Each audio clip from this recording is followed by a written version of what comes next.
अस्सलाम वालेकुम। सीखो सब कुछ में खुश आमदीद। दोस्तों, आज हम सीखेंगे कि हम किस तरह टेक्स्ट को काउंट कर सकते हैं टेक्स्ट की रेंज में। आइए इस वक्त हम देखते हैं कि इस वक्त हमारे पास AR ट्रेडर प्राइवेट लिमिटेड की एक्सपोर्ट सेल रिपोर्ट है, जिसमें हमें ये जानना है कि जो शिपमेंट USA में एक्सपोर्ट हुई है उनकी तादाद कितनी है। तो हम ये मालूम करने के लिए काउंट इफ का फंक्शन यूज कर सकते हैं। आइए इसको यूज करते हैं। अगर मुझे ये जानना है कि USA में कितनी शिपमेंट हुई, ये डेटा हजारों की तादाद में हो सकता है, और फिर जब आपको ये मालूम करना हो तो काफी मुश्किल होता है।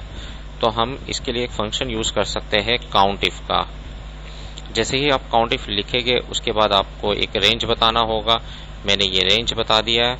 उसके बाद कॉमा के बाद आपको क्राइटेरिया बताना है कि आपका क्राइटेरिया क्या है। डबल कोट में मैंने बता दिया USA, और डबल कोट को क्लोज कर दिया और ब्रैकेट को क्लोज कर दिया। जैसे ही मैं एंटर करूंगा तो इसने मुझे बता दिया कि जो USA है वो USA की जो शिपमेंट है वो 2 है।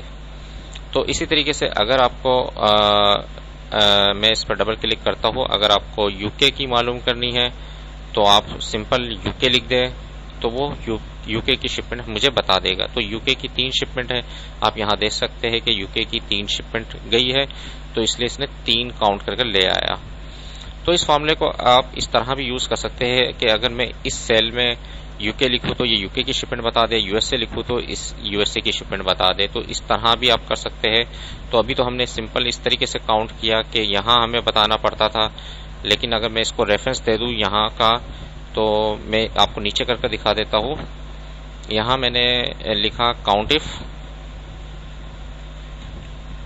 और काउंट इफ में मैंने रेंज बता दिया, कॉमा, उसके बाद क्राइटेरिया के लिए मैंने ये वाला जो सेल है इसके साथ उसको सिलेक्ट कर लिया। अब होगा क्या कि मैंने जैसे ही इंटर करूंगा तो इस वक्त ये 0 आ गई, कोई शिपमेंट नहीं है, क्योंकि यहां मैंने कुछ टाइप ही नहीं किया। अगर मैं यहां लिख देता हूं USA, तो देखिए दोस्तों 2 शिपमेंट गई है। UK लिखूंगा तो ये बता देगा कि 3 शिपमेंट गई है, क्योंकि मैंने काउंट इफ में क्या है एक रेफरेंस बता दिया इस सेल का। तो इसने क्या है यहां से जो भी हम लिखेंगे वो यहां डिस्प्ले होता जाएगा। इसी तरीके से मैंने बता दिया फ्रांस की 1 शिपमेंट है। तो इस तरीके से आप काउंट इफ फंक्शन को यूज कर सकते हैं।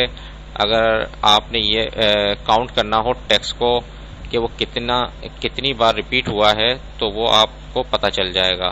तो इसी तरीके से आप प्रोडक्ट के लिहाज से भी कर सकते हैं काउंट इफ का फंक्शन। यहां मैं लिख देता हूं इक्वल टू काउंट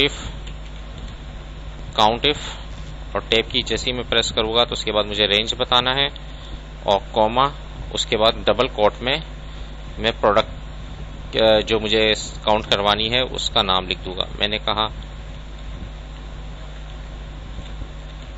और डबल कोट क्लोज, इसके बाद ब्रैकेट को मैंने क्लोज कर दिया, और एंटर जैसे ही मैं करूंगा तो मॉनिटर जो है वो 3 बार यूज हुआ है, तो वो 3 बार आपको डिस्प्ले कर देगा कि 3 बार वो यूज हुआ है। तो इस तरीके से आप काउंट करवा सकते हैं काउंट इफ फंक्शन के थ्रू।